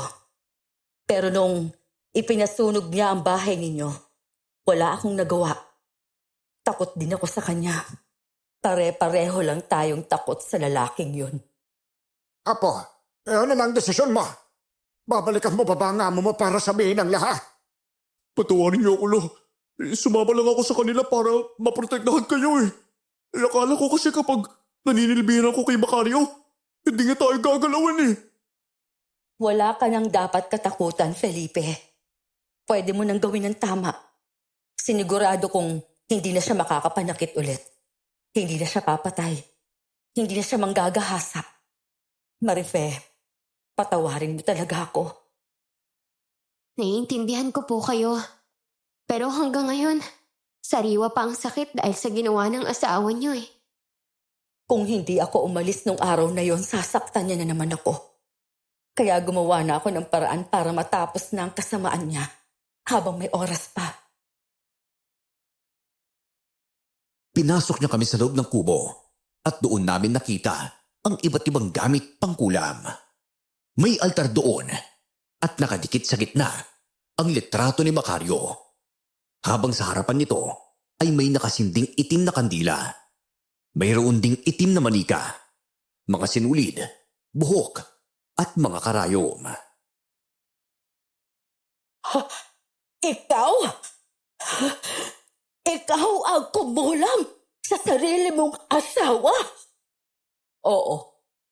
Matapos niyang gahasain si Marife, doon ko naisip na sobra ng lahat. Ito lang ang paraang nakita ko para makaganti ng hindi niya namamalayan. Dito ko siya kinulam. Dito mismo sa kubong pinagawa namin nung wala pa kaming pera. Bakit mo naman siya kinulam? Dahil sa pagiging babaero niya? Hindi mo na kinaya? Hindi lang dahil doon. Marami na siyang inosenteng sinira. Kaya nararapat lang sa kanyang mamatay. Anong iba pang dahilan? Heto, ipapakita ko sa inyo. Hinubad niya ang jacket at mahaba niyang pajama. Halos hindi kami makapaniwala sa nakita namin. Puno ng pasa ang katawan niya mula braso hanggang paa. Sobrang awa ang naramdaman namin para kay Rosenda noong mga sandaling iyon. Rosenda, hindi namin alam na ganyan palang pinagdadaanan mo sa kamay ng asawa mo. Kahit ako, matagal ko nang naninilbihan kay boss eh. Hindi ko naman alam na sinasaktan ka niya. Akala ko takot ka lang talaga sa kanya. May dahilan pala ang takot mo. Kaya pala, sa 5 taon na nagde-deliver ako ng tubig sa mansyon. Ni minsan, hindi kita nakitang nagpalit ng estilo ng damit ha. Nagtataka nga ako noon eh. Yung pala, tinatago mo ang mga pasa. Hindi ako masamang tao. Hindi ko siya pinapanigan. Pero kailangan kong magpanggap na suportado ko siya. Na naniniwala ako sa kanya dahil yon ang gusto niya. Kung hindi, ako ang papatayin niya. Pero ngayon masaya ako. Pagkatapos ng maraming taon, nagkaroon ako ng lakas sa loob para wakasan ang ginagawa niya. Sabay-sabay tayong magiging ligtas kapag tuluyan na siyang nawala. Kailangan na natin umalis. Baka matuntun nila tayo rito. Huwag muna. May kailangan pa akong gawin ngayong gabi. Isang bagay na lalo pang magpapahirap sa kanya bago siya tuluyang mawala. Darating sila pero hindi nila tayo masasaktan. Umupo si Rosenda sa harap ng altar at kaagad na nagdasal ng mga salitang hindi namin maintindihan. Ilang minuto rin yung tumagal. Hinawakan ni Lola ang kamay ko at ngumiti siya sa akin.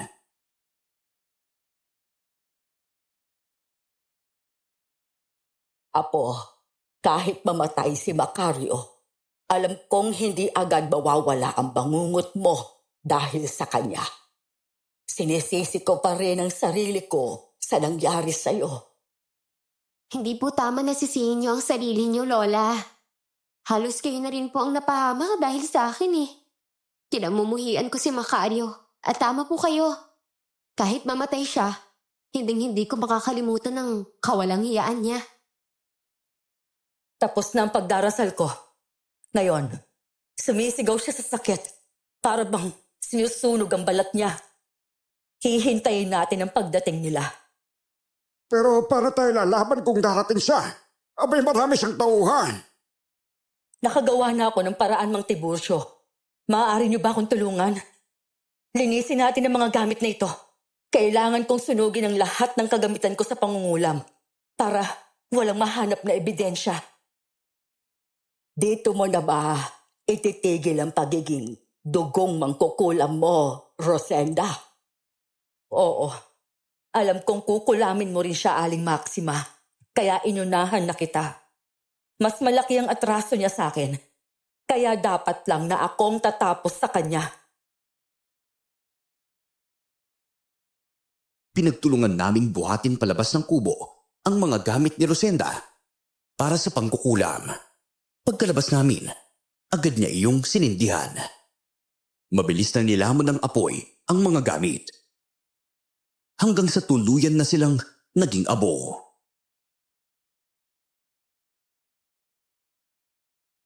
Kasabay ng pagkatupok ng mga gamit na yan, masusunog din mamaya ang katawan ni Macario. Ma'am, umalis na po tayo. Hindi tayo ligtas dito eh. Kahit mapatay niya si boss, paano yung mga tauhan niya? Susunod sila sa utos, kahit patay tayo. Huwag kang matakot. Nakahingi na ako ng tulong sa bayan, sa mga pulis. Ako mismo ang nagsabi sa kanila kung gaano kababoy ang asawa ko. May ipinakita rin akong ebidensya, kaya naniwala sila sa akin. Alam kong darating sila. Dito ko sila pinadiretso. Natatakot talaga ako sa maaaring mangyari eh. Ayun na! May nagpaputok na mula sa gubat papunta rito! Haya na sila. Sina Macario. Nagpapaputok sila para takutin tayo. Dito tayo sa labas maghintay. Mas delikado sa loob ng kubo. Ay, ano pang oras darating ang pulis na sinasabi niyo? Marife, ayaw mo bang makita kung paano mamatay ang lalaking bumaboy sa'yo? Ang paghihiganti ko ay hindi lang para sa sarili ko, kundi para sa ating lahat. Maya-maya, isa-isang lumitaw ang mga tauhan ni Macario. Nakatutok sa amin ang mga baril nila, kaya napayakap ako kay Lola. Nanginginig sa takot. Pinakahuling dumating si Macario. Kahit blapnos at halos punit-punit na ang balat niya, nagawa pa rin niyang makapasok sa kagubatan. Rosenda! Bakit ka nagpagtulungan sa kanila? Ha? Tama na, Macario. Panahon na para tapusin ang lahat ng kasamaan mo. Pagod na ako sa pagiging sunod-sunuran sa'yo. 10 taon na kong nagtiis sa ginawa mong impyerno sa buhay ko. Hayop ka! Ako pa talaga ang hayop! At ikaw, Felipe, bakit ka nakipagkampiya sa kanila, ha? Kali ka nga rito. Kunin mo ang baril mo at tapusin mo ang traitor na yan! Ayoko na maging kakampi mo. Ginawa ko ang lahat para maprotektahan ka. Pero sa isang pagkakamali ko lang na hindi ko naman ginawa. Gusto mo na kagad ako ipapatay? Sinaktan mo pa ako? Nadala lang ako ng galit ko, Felipe.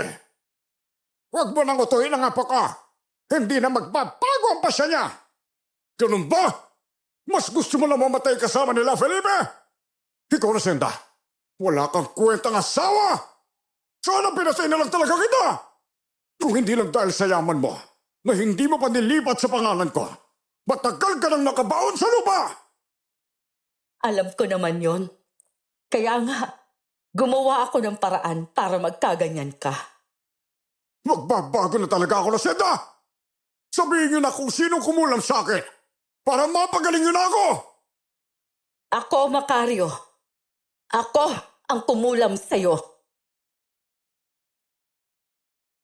Nagtaka pa si Macario at nagawa pa niyang tumawa matapos sabihin ni Rosenda na maganda yun.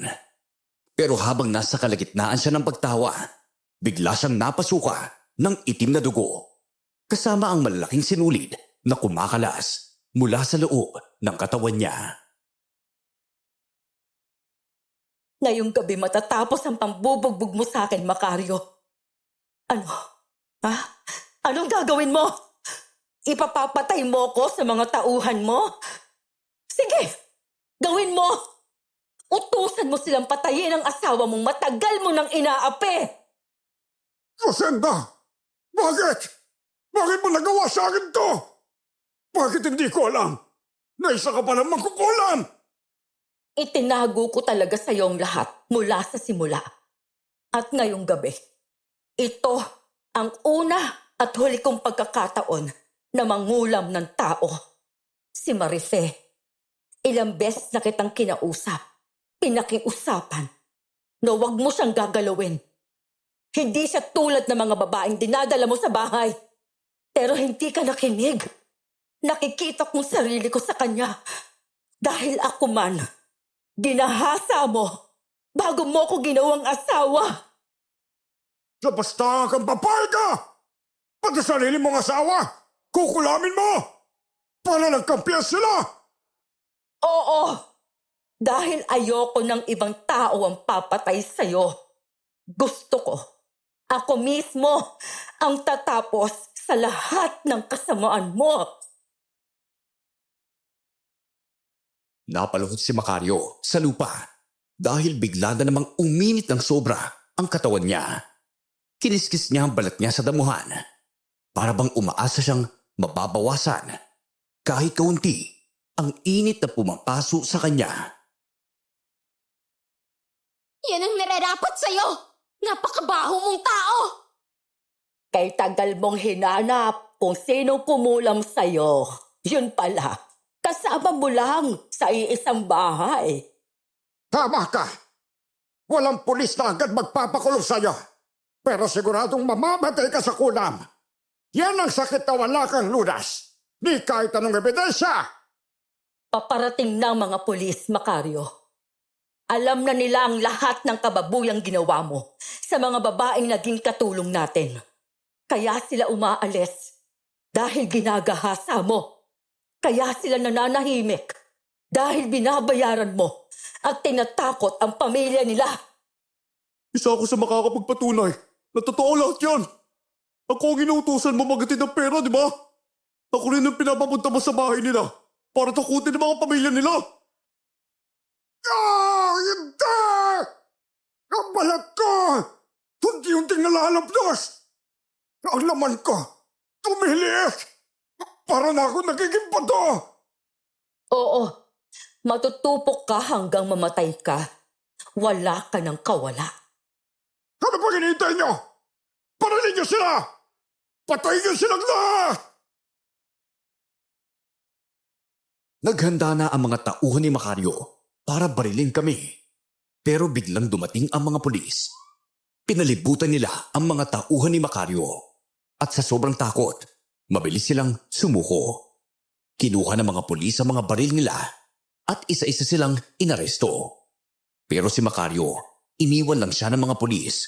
Parang wala silang pakialam kung ano man ang mangyari sa kanila.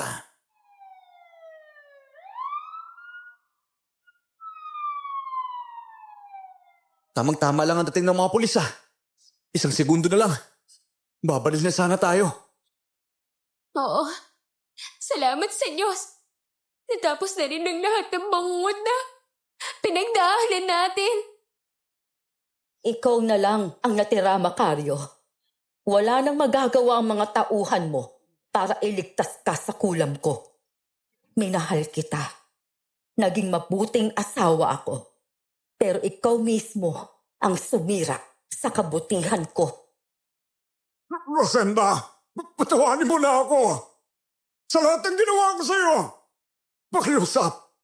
Bigyan mo ako ng pagkakataong makabawi. Nagmamakahawa ko. Huli na. Sinunog ko na ang mga gamit ko sa pangungulam. Hindi na kita pwedeng gamutin.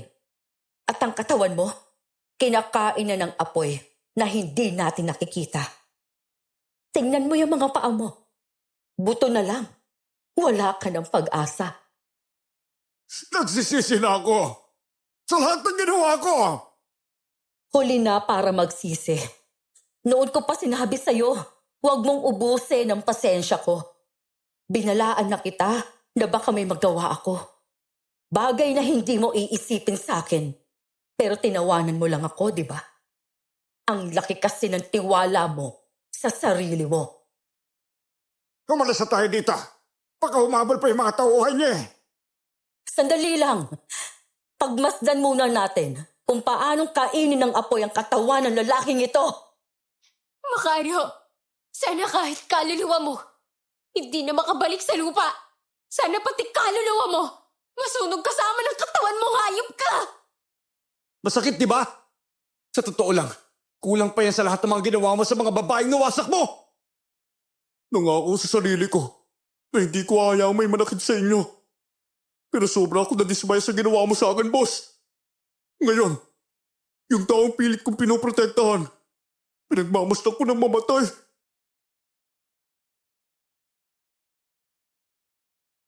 Nagwawala si Macario sa matinding sakit na nararamdaman niya. Dahan-dahang kinain ng apoy ang laman niya.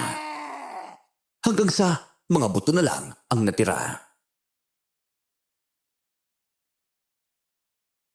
Iba ang gante ng isang mambabarang na parakulam, Macario.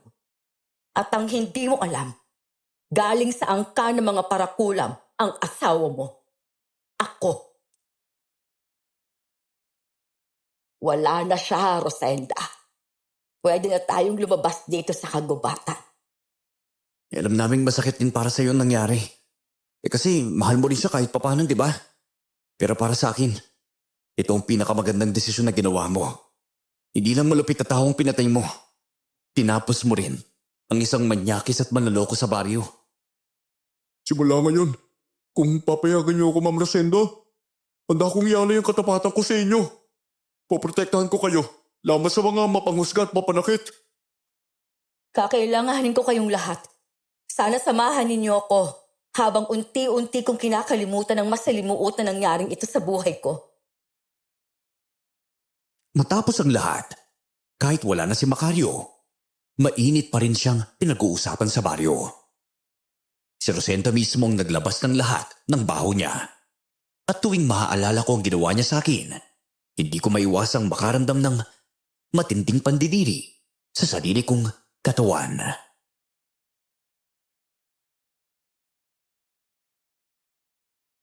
Marife! Marife! May bisita ka, apo! Lalabas na po ako, Lola. Nandito si Christine. May dala siyang bulaklak para sa'yo. O, kamusta ka, Marife? Umiyak ka pa rin ba hanggang ngayon? Maiiwasan ko ba? Wala pang 2 buwan nang nakalipas na nangyari sa akin eh. Naintindihan ko naman yon. Kung okay lang sa'yo, gusto sana kita makausap eh. Yung tayong dalawa lang. Pwede naman. Siya. Pupunta muna ako sa bukid, ha? Iiwan ko na muna kayo. Mabuti na lang at binigyan tayo ni Rosenda ng matitirhan. Kahit maliit, kahit papaano hindi tayo nangungupahan. Oo nga po. Kahit ang dami niyang pinagdaanan, hindi pa rin niya ako ipinabayaan eh.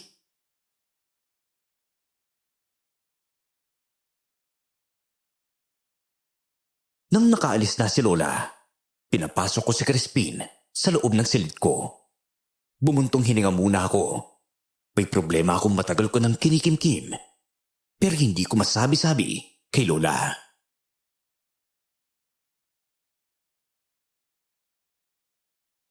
Oh, may dala nga pala akong bulaklak para sa'yo tsaka tsokolate. May nabenta kasi akong kopra kanina sa bayan. Naisip kong bilhan ka. Ano ba dahilan? Bakit mo ako binibigyan ng ganito, Crispin? Gusto ko sanang manligaw sa'yo eh. Hindi pwede. Oh, bakit naman? Hindi mo ako gusto? Crispin, simula nang ginalaw ako ni Macario, hindi na ako nadadatnan hanggang ngayon. Iyon ang problema ko. Hindi ko kayang ibuntis ang anak ng demonyong yun. Ano? Oo, hindi ko alam ang gagawin ko eh. Ayoko rin sabihin sa lola ko kasi hindi pa naman kumpirmado ang lahat. Ayoko mag-alala pa siya. Makinig ka, Marife. Kung buntis ka man, grasya naman yun eh. Walang kasalanan ng batang yun sa kahayupan ng tatay niya. Tandaan mo, bawat buhay na nabubuo sa loob ng babae, regalo ng Diyos yun. Pero babalik lang sa akin araw-araw ang ginawa ni Macario. Kung mabuntis ako, yun ang hindi ko kaya. Yun ang hindi ko matanggap. Oo, mahirap kalamutan ng mga nangyari. Oo. Pero wala tayong magagawa kundi harapin na lang yun. Abay kung totoong buntis ka, magiging mabuting nanay ka na lang, ha? Nandito lang ako. Sasamahan kita. Tutulungan kita makaahon mula sa sakit na yun. Kahit gaano pa katagal.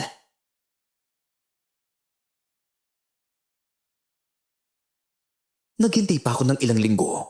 Umaasang madadatnan ako. Pero hindi yun nangyari. Lumapit ako kay Rosenda para sabihin sa kanya ang nangyari. Dahil doon, agad niya akong dinala sa doktor at doon ko nalaman ng totoo.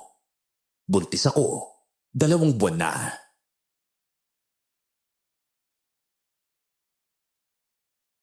Marife, ayaw mo bang buhayin ang anak ni Macario? Sa totoo lang po, ayoko eh. Sino bang babaeng gustong buhayin ang anak ng rapist niya? Alam kong sobrang sakit na pinagdadaanan mo. At kung hindi lang ako naging duwag noon, baka hindi ito nangyari sa'yo. Nagpatalo kasi ako sa takot ko. Alam mo ba, matagal ko nang pinangarap na magkaanak. Sabi ko sa sarili ko, kahit hindi mabuting tao si Macario, basta may anak lang akong makakasama ko habang buhay. Sapat na. Pero hindi nangyari. Kung tutuusin, swerte ka pa nga. Kahit hindi mo hiniling, nagkaroon ka ng sanggol sa sinapupunan mo. Swerte? Swerte bang tawagin yan kung mula sa panggagahasa ng asawa mong hayop? Naiintindihan ko. At kahit ano pa ang sabihin ko, hindi na mababago ang nararamdaman mo. Lalo na matapos ang lahat, pero pakiusap. Kung ayaw mo sa bata, huwag kang gagawa ng kahit na anong paraan para mawala siya. Ibigay mo siya sa akin. Aampunin ko para hindi ako mag-isa habang tumatanda at para hindi mo na rin bitbitin pa na mag-isa ang trauma mo. Hindi ako nakaimik ng mga sandaling iyon. Inihatid ako ni Rosenda pauwi at siya na rin ang nakipag-usap kay Lola. Dumiretso ako sa kwarto para magpahinga. Ilang sandali pa, pumasok si Lola at kinausap ako.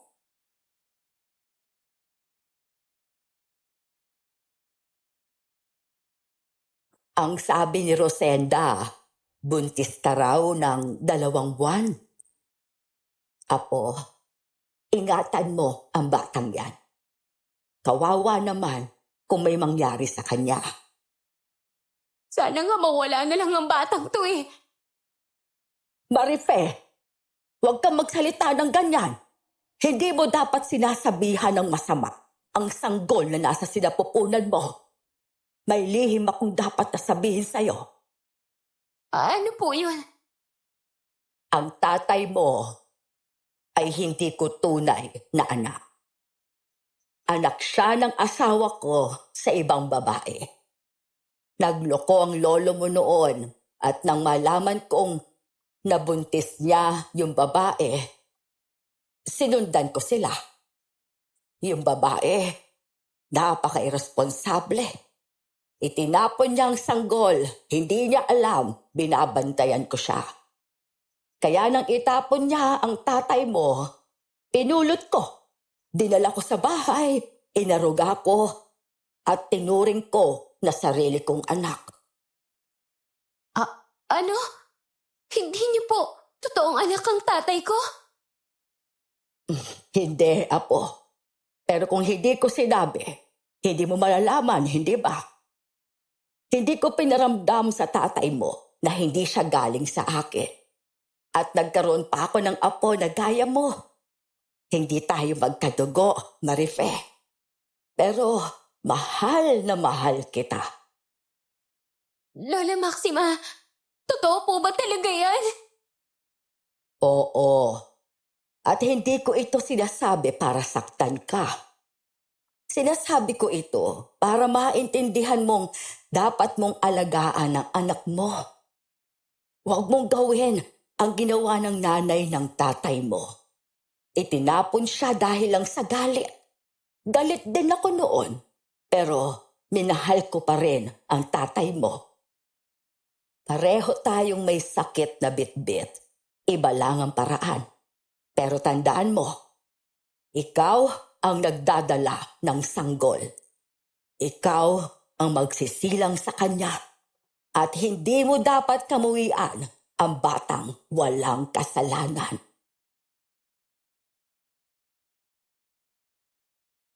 Habang lumilipas sa mga araw, hindi tumigil si Lola sa pagbibigay ng payo sa akin. Si Crispin naman ay palaging nasa tabi ko. Ginagawa ang lahat para matulungan akong makalimot sa mga nangyari.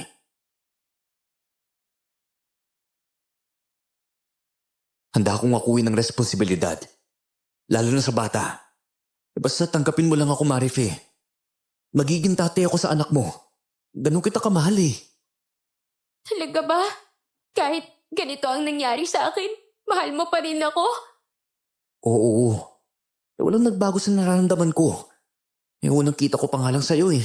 Nagkagusto na ako. Kaya nga, sinasabi ko sa kanya, Crispin, na alagaan niyang sarili niya para maayos niyang maisilang ang sanggol. Minsan kasi nakikita ko siyang tulala. Hindi ko maiiwasan Marami siyang iniisip. Naiintindihan ko kung bakit ka nagkakaganyan, Marife. Paano ba naman? Puro ka kulong dito sa bahay. Pero na kasi sumama ka na sa akin. Pasyal tayo kina Mang Tiburcio. Nahihiya ako. O ba't ka naman nahihiya? Halika na, dali na. Aling Maxima, hiramin ko po muna sana ang apupunin nyo. Igagala ko lang po sana.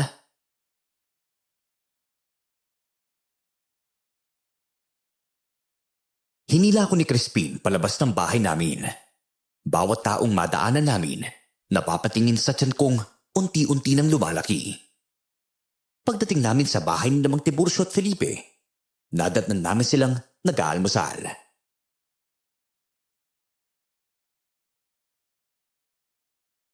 Oh, halika. Sumabay na kayong dalawa sa almusal namin.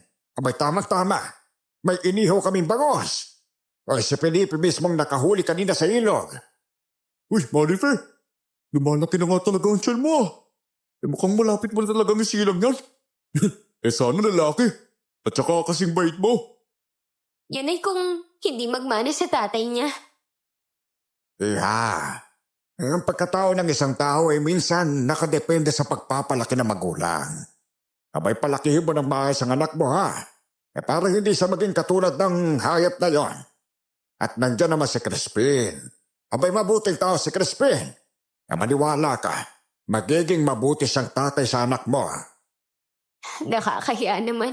Ipapaako ko ang anak ko sa lalaking hindi naman siyang nakabuntis sa akin. Yan ka na naman eh. Hindi ba sinabi ko na nga sa'yo? Handa akong akuin ng bata. Marife naman, nangako ako. Magiging mabuti ako sa inyo. Tanggapin mo na kasi si Crispin. Napakabuti niyang tao eh. Maniwala ka sa akin. Mas kilala ko yan.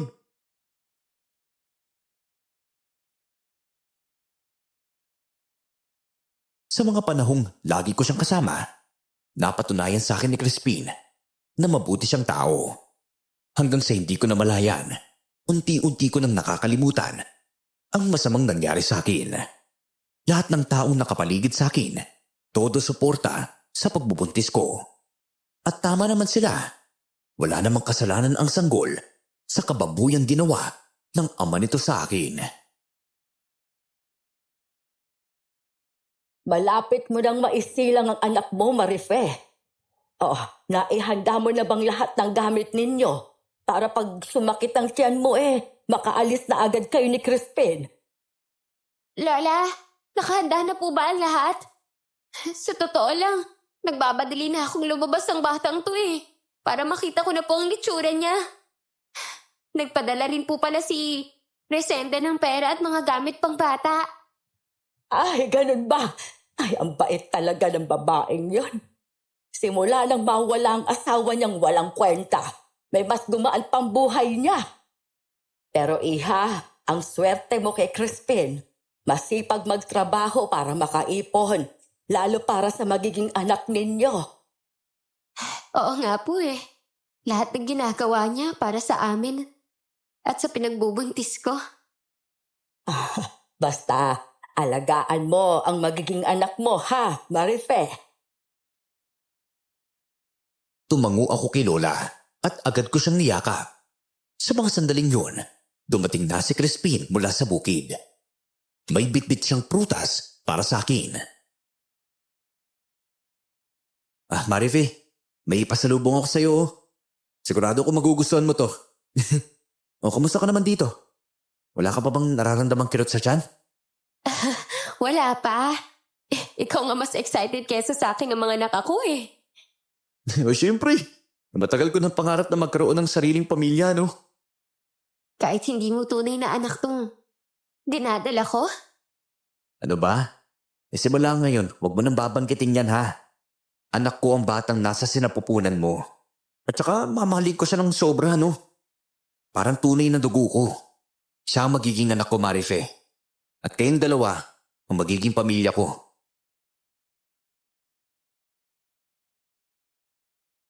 Dahil kay Crispin at kay Lola, tuluyan akong nakabangon at nakalimot sa mga nangyari. Isinilang ko ang anak kong lalaki at inako siya ni Crispin na parang tunay niyang anak.